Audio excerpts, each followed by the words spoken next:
Hello and welcome, Nora. I'm delighted to have you here with me. Hi, Anki. I'm delighted to be here. Wonderful. So let people know where in this lovely world you are, because you are 9 hours behind where I am. And what's your business with dogs? Yes, I am. I'm on the west coast of the US. I'm in Washington State, sort of inland, a couple hundred miles inland from the ocean, in the Northwest. Um, and my business with dogs started out in 1997 when I started my own dog care business. And it was mostly play groups where I would take large groups of dogs out where they could be off leash for a couple hours. And then I would take them all back home. And the business was very highly valued by all of the business professionals that were populating the town where I was living at the time. It was building and building and building. Now Amazon and Microsoft are there, and it's full of those kind of people who have to leave their dogs at home all day. So I've since retired from that, but I had about 20 years before that started learning about human nutrition and that the effect that human nutrition has on our health, our feelings, our psychology, the effect that food has on all parts of our being. And I was seeing dogs being fed this commercial garbage that was having the same effect on them that junk food has on us. And so I started gathering information for my customers, and I made it was probably about a 10-page handout initially just trying to teach people what I had learned because I just dove in with both feet and because I wanted to feed my dog properly. I wanted to make my dog live as long as he possibly could. And it eventually became this book, Rotational Monofeeding, and we call it RMF for short. And about um, 15, 16 years ago, I started my website with basically the outline of that book on it. And it didn't really do much until, I would get book sales now and then. And then I started a Facebook group, and I was a Facebook holdout for many years. I didn't want any part of it. But I started a dog feeding group in 2018, I believe, and it really kickstarted my business. I hadn't used social media much up until that point. And so now I have a YouTube channel, I have a couple of Facebook groups, and I teach people the very simple, basic principles that pretty much govern all life on Earth, and they are applicable to all species, humans and dogs included. We might have a different range of foods and conditions that we thrive in that are different from what dogs thrive in, but the same principles guide or govern us. Because if we don't stay within those ranges, we get sick.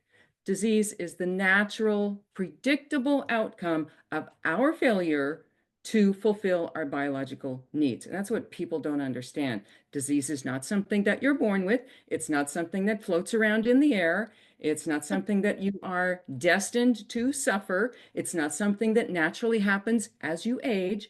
No, no, no, that's not aging, that's degeneration, that is disease. So many people confuse aging and degeneration. But what we see when we see people in their 80s who aren't able to function properly, that's disease. That's not aging because aging happens much slower. And it's the same with dogs. Dogs begin to show their age in midlife, which is 7 or 8, and typically, and that's when they start to develop problems. And just like we humans in our 20s, when we can eat whatever we want, we can eat the junk as it rolls out of the factory, and we still function properly. Everything seems to work.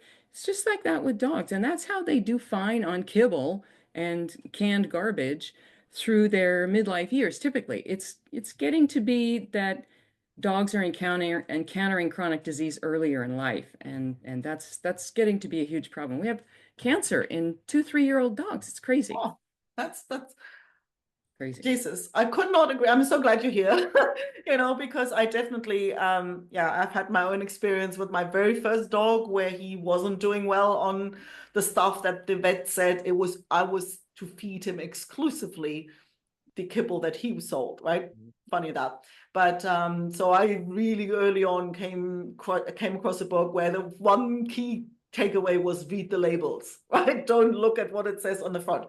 So now you said something that really sparked my curiosity, and that's the universal principle for all beings.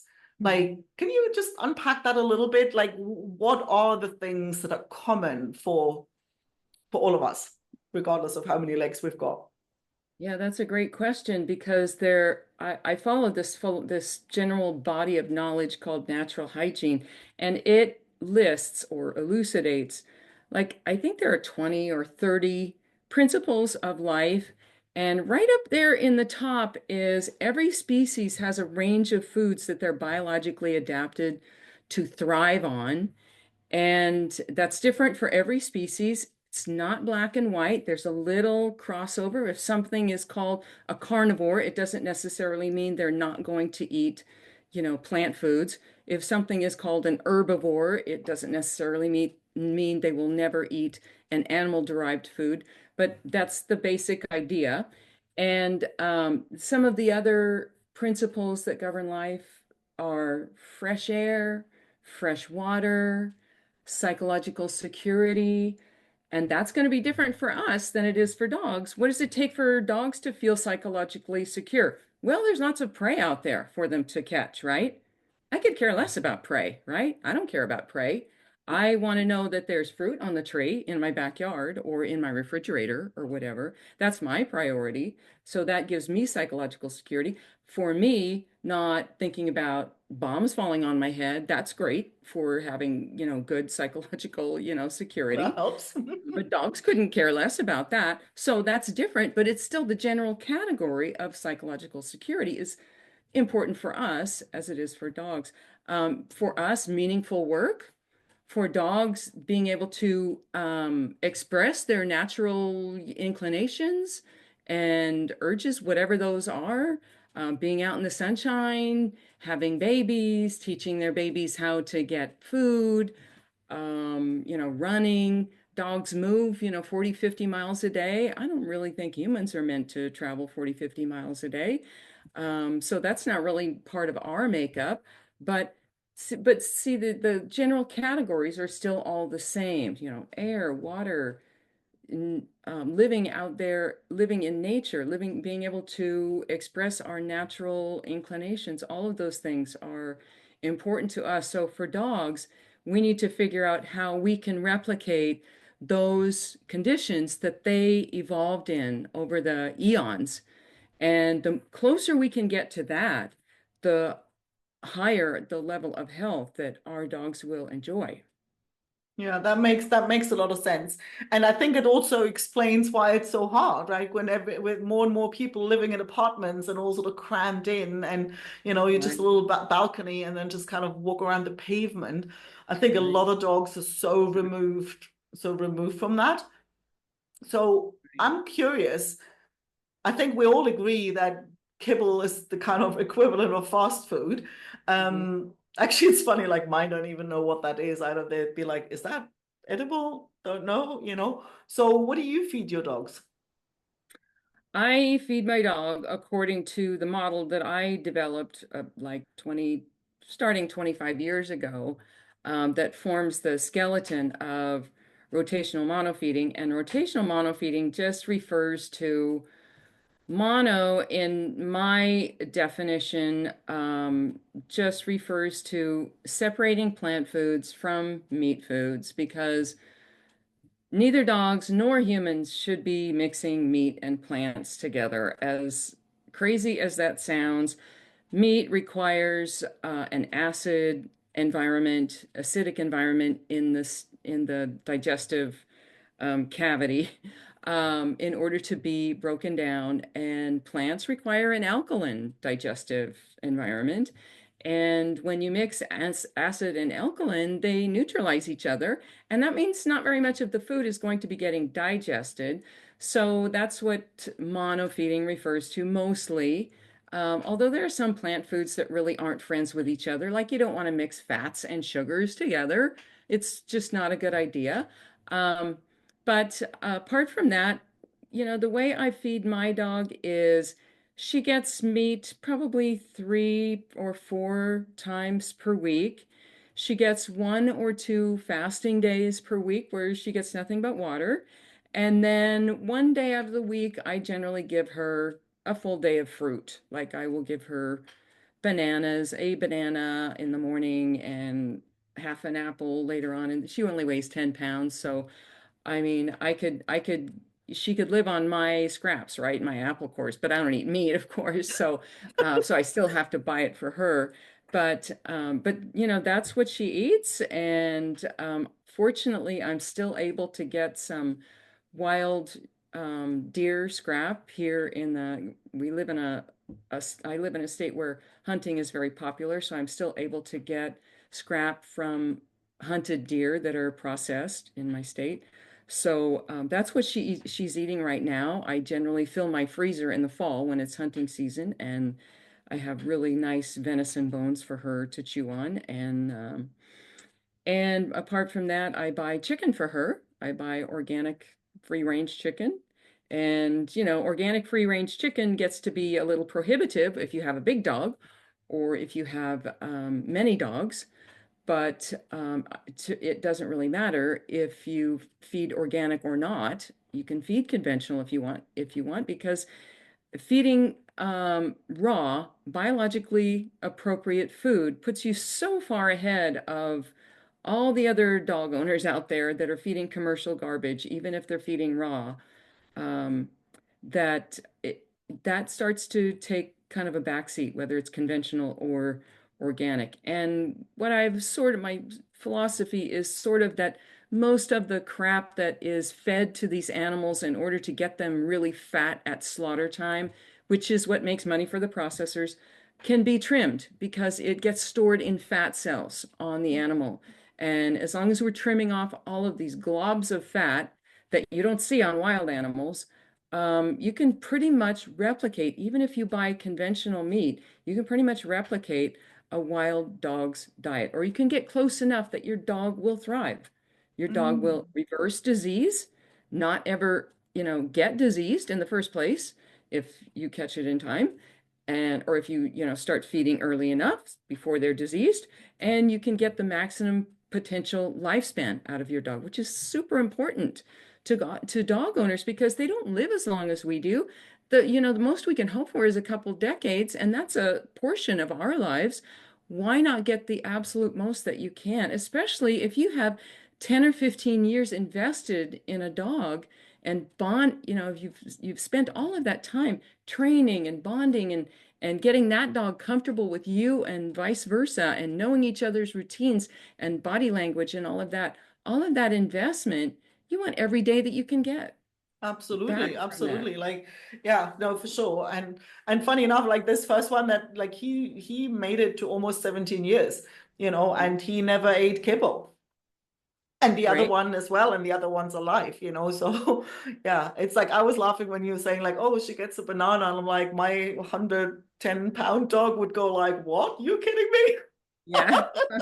A lot of dogs do that. But a lot of dogs, like I took a dog out from the shelter yesterday on a day trip and I offered her all kinds of real foods and she loved tomatoes, cucumbers, and apples. I offered her all three and she Mm, just loved them both. And she's a kibble dog. She's a kibble fed dog.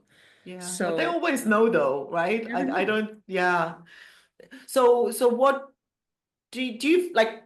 Obviously, people get told, "Oh, you must feed kibble," right? I mean, I don't know whether it's in the US, but here definitely vets will tell you like that's like you kind of poison your dog if you give them, and you must not give Right. them, because I think what they're often also trying to say is people will kind of give their spicy, greasy table scraps, which is obviously not the alternative, right?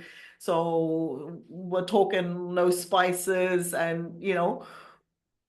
So how do you suggest somebody goes about it and they go, oh, actually, yeah, that makes sense. Like if I can, give my dog more longevity, but like they're used to kibble, how would you suggest that transition? Would you go cold turkey or will you start mixing it for a bit or what's the best way to transition?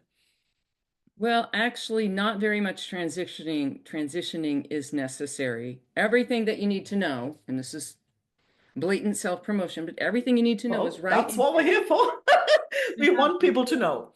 yes, I have a flow chart in the back that will guide people to the rotation that they need to feed their dogs.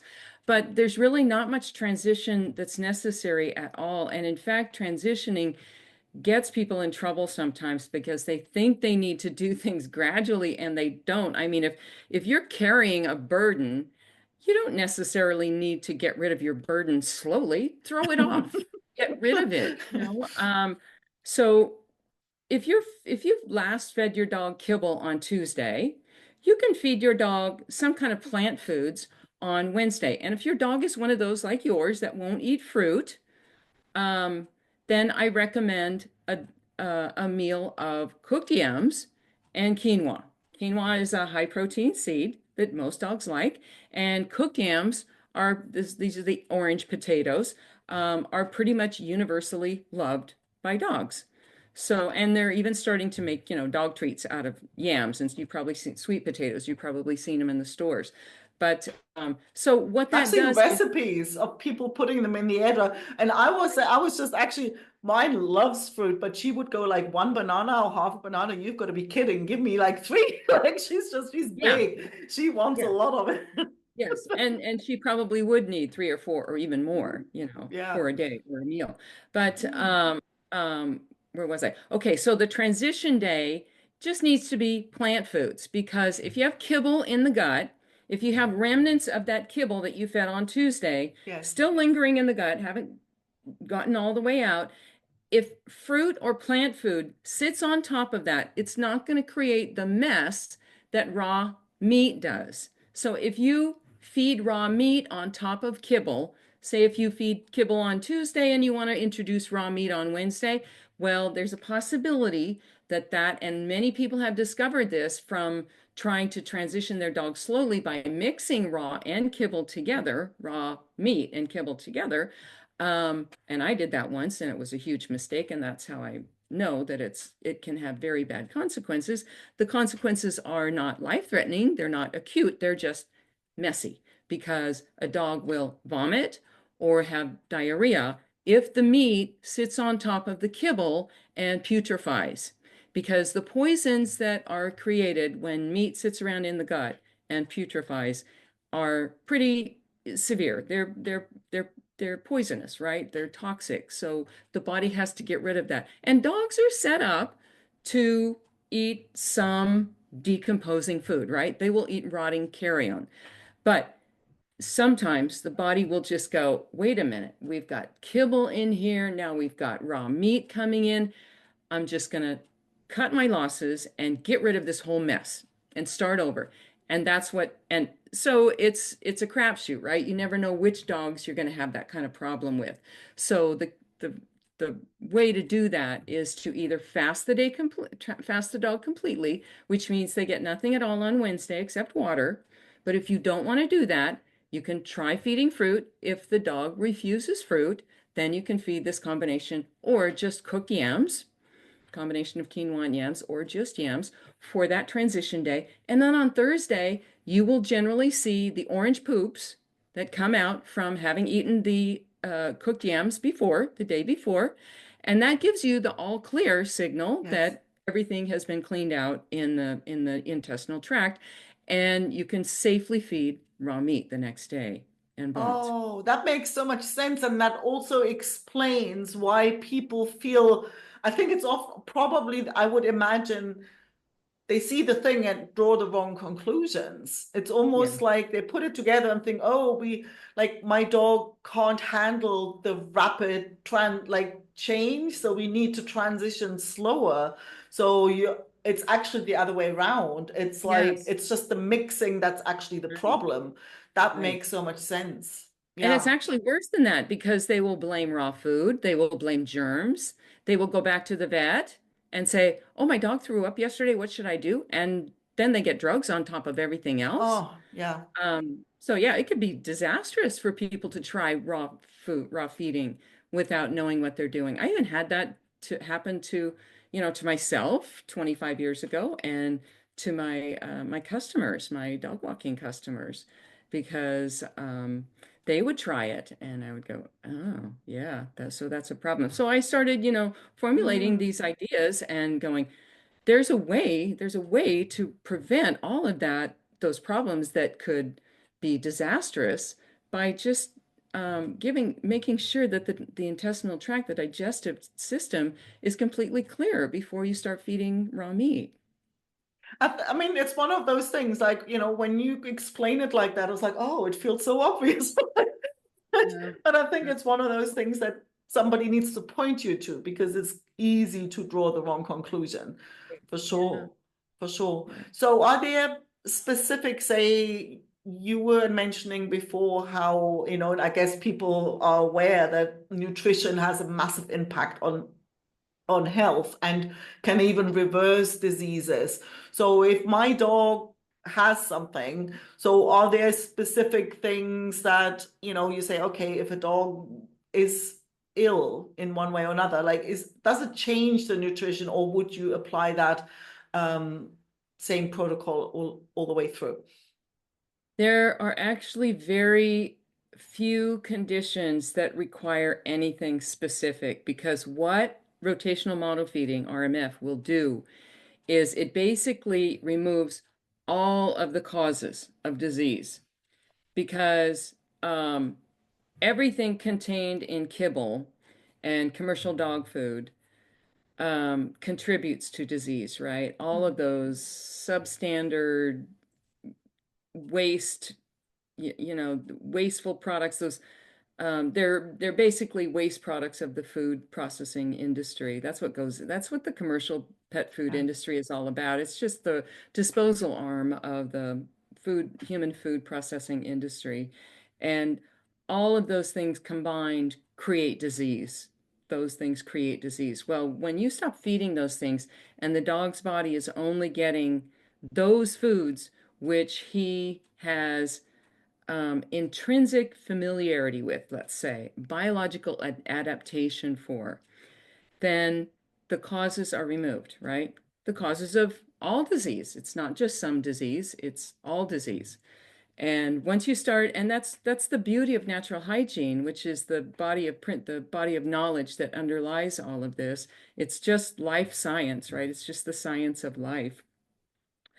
Um, the beauty is once you remove the cause, the body does the healing. The body does the healing. You don't need substances, you don't need remedies, you don't need oils, you don't need supplements, you don't need any products. And that's why I don't sell any products. I would love to be able to sell products because it sure makes earning a living a lot easier, but I can't. It would make me a hypocrite because once you remove the cause of disease, the body does the healing if you just get out of the way. That's what we're doing with this. So there are very few conditions I can't even think of. I mean, I can't even think of one that would require a different protocol than the others.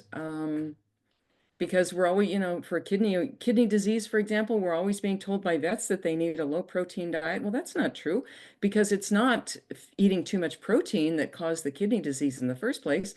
It was commercial pet food, which has cooked proteins, which are taxing on the kidneys, and not enough protein and too much fat and all of that. So you're removing that and just giving the dog the foods that the kidneys are set up to digest, to deal with, then the kidneys are going to resolve themselves. They're going to sort themselves out. So that's not even true. So yeah, I just can't even think of a single condition that requires a special feeding protocol. RMF pretty much across the board removes causes of Yeah. disease. I mean, that makes so much sense. And I guess you're probably not popular amongst veterinarians and pet food industry, right? No, unfortunately, except for the dog owning proletariat out there, RMF doesn't really, RMF is in the crosshairs of so many industries. Nobody likes us. Everybody Except the has their, dogs, I would imagine. except the dogs and people who And the want people their who want their dogs to dogs to be live. healthy. Right, because product sellers hate us. And I mean, I try to tell people you don't need supplements, you don't need oils, you don't need products or remedies or blah, blah, blah. Every time I say this, that I make a new enemy. I mean, I have so many people blocked on Facebook that I mean, probably my enemies list is longer than my friends list, but But that's people funny. earn their living selling those things and it becomes very personal to them. It starts to feel to them like a personal attack when I tell people they don't need to buy supplements or remedies. Mm. But I guess You know, it's the same with people, right? It's almost like it's the same principle. And I mean, I guess there's doctors and everybody is like, here's pills and here's this and here's that, and just kind of puffing around on the surface, kind of treating symptoms. And I was lucky enough with my Leo initially when he got, because obviously, I mean, I didn't know, I found him in the street. It was like, okay, I've got a dog now. Great. I mean, I wanted a dog, but I'd never had one. And so obviously what the vet tells me, I didn't expect it to be so off the mark, right?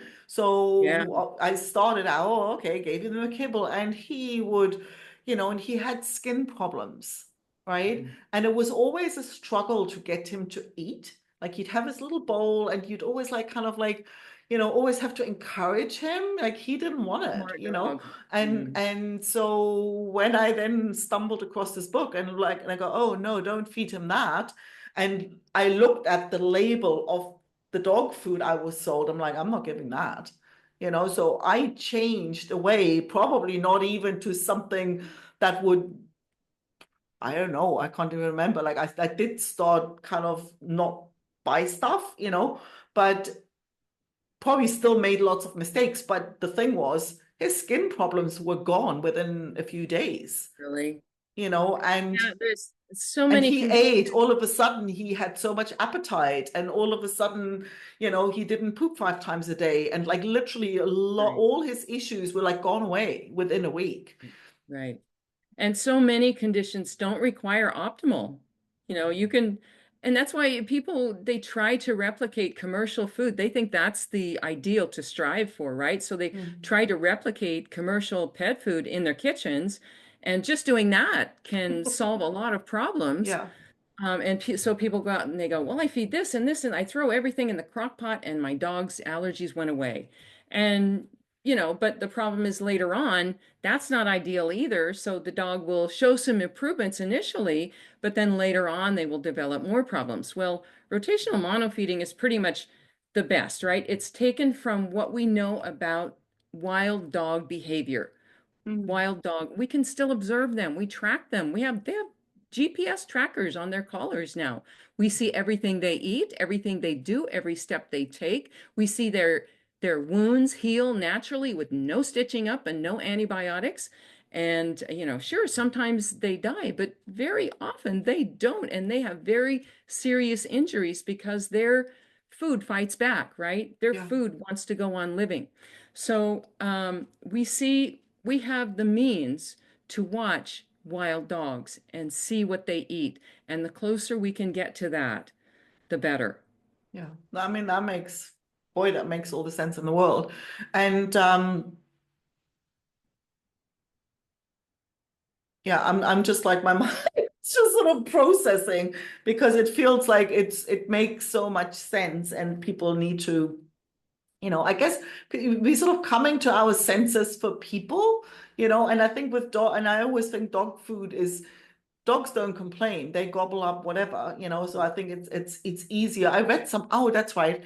I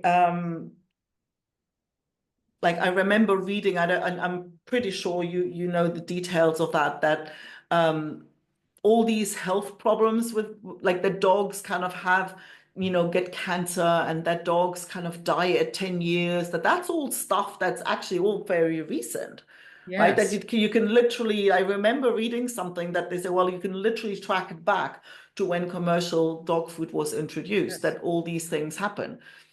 yes. Unfortunately, it happens sort of concurrently with a lot of other bad things that have happened too, like jabbing dogs with chemicals, if you know what I mean, and the increasing, amount of jabbing that we do to dogs. I hope people know what I mean by that. And but it's mostly food. It is mostly food, and also the drugging of dogs. And when you said dogs can't complain, it's absolutely true. And that's what makes the fact that vets have become pretty much glorified drug reps. That's what makes it much worse for animals than it is for humans because so many problems, so many health issues are made worse with the administration of drugs. And what the advantage that humans have is we can go to our doctor and say, you gave me this drug for my symptom, and the drug actually makes me feel worse. And so I'm going to stop taking that drug. I would like a different drug, whatever. They can do that. Well, you take your dog. And if you're not willing to undergo a lot of very expensive diagnostics, there is a lot of guesswork that goes into diagnosing a dog in the veterinary profession. And once they have a diagnosis, that just tells them what drug to administer. And when the drug is administered, if the owner sees the original symptom go away, that is success in the owner's mind. That is success in the vet's mind. That owner will be going back to get more of that remedy if it's intended to be used longer. And they usually are, right? There's lifetime disease management. That's the goal, right, of the pharmaceutical industry. But what dogs can't do is they can't tell the owner, no, my original symptom is gone away, but I actually feel worse. Yeah. I'd like to have my original symptom back because I feel worse. And we see this so much in these horrible drugs like prednisone and Cytopoint and Apoquel and the steroids and which includes prednisone and so many others where dogs just they have seizures and neurological issues and paralysis and those kinds of things. It's just it's horrible. As long as what we see after we administer a drug is not worse than the original symptom, we think that that's successful. Well, it's not. It's not. What we need to do is stay away from the vet, figure out what's, causing, and I've already told everybody here, right here in this podcast, that it's commercial pet food, right? Just change that. You don't have to worry about your dog's psychological security if the right food is going in his mouth, because his body is going to then have enough energy to heal itself. It's that So it's, self-healing that makes so much sense, right? So it's yes, almost like it's not our job to heal the dog, it's to create the environment where the body can heal itself. And that's like right. it's the same for people, Yes. It is. So it makes all the sense in the world. So can you just put that book up again? Like, obviously we're going to pop the link in the show notes. And where can people find out more about you, any questions they have and work with you or get in touch? Well, probably the best way. I mean, I'm most attentive to Facebook, but if people just want the bare bones explanation of what it's all about, the website is a good place to start. And it's rotationalmonofeeding.com, RMF Pets for short. RMF Pets, you can do either. My website originally was called No More Vet Bills because I really wanted I to love encourage it. I wanted to encourage people to stay away from the vet industry because it has become, in effect, kind of predatory, just like the human pharmaceutical industry or the human, medical industry. You're really your goal should be to just stay away from it, just avoid it. It's for emergency care. Yeah, It's not for disease. They function best as trauma care, not yeah. for disease. So we just want to avoid disease, we want to prevent it, reverse it if it's already there, and then just stay away from them. So anyway, I have a couple of Facebook groups. I have a public Facebook group with 22,000 members, and then I have a private Facebook group, which is subscription only. And that's the one that I moderate. I answer people's questions every day. I do a weekly podcast for the subscribers. where I take their questions. That's every Saturday. I have a YouTube channel under my name and one under Rotational Monofeeding with lots of interviews, just like this one, um, and some other like webinars and whatnot. And I have a slight presence on Instagram. And I think that's pretty much it. Awesome. So Well, thank you so much. Really, really enlightening and insightful. And, I think we're all going to go and run and get that book now. So, I hope so. because our dogs will definitely, and I have a sense that I think, we're going to learn some stuff for our own health as well, because as you said before, Yes, there's more parallels than there are differences. So that was definitely. really wonderful point. So thank you so much. Yes, I And like to, in fact, think of my book as a portal for people to start thinking about their own health because many times people are threatened by the idea of changing themselves. But when they go ahead and make changes for their dog, it's like you don't have to do anything different. You just put different food in the bowl. You don't have to address your addictions to put different food in the bowl, but you do that and you see these miraculous changes in your dog and you go, wait a second, I could probably do that for me too. And they do. And it has been effective in that way for so many people. So oh, I love that. anyway, I I love won't that. blab on anymore. I'm so thankful for this opportunity to talk to you this morning, Anki. So Well, thank you so much. And thank you for sharing all of this. Like they were like you, I was kind of like, wait, what? My mind was racing. So much insight in such a short amount of time. So I'm incredibly grateful. Thank you so much. all right, you're welcome. Have a good evening. You too.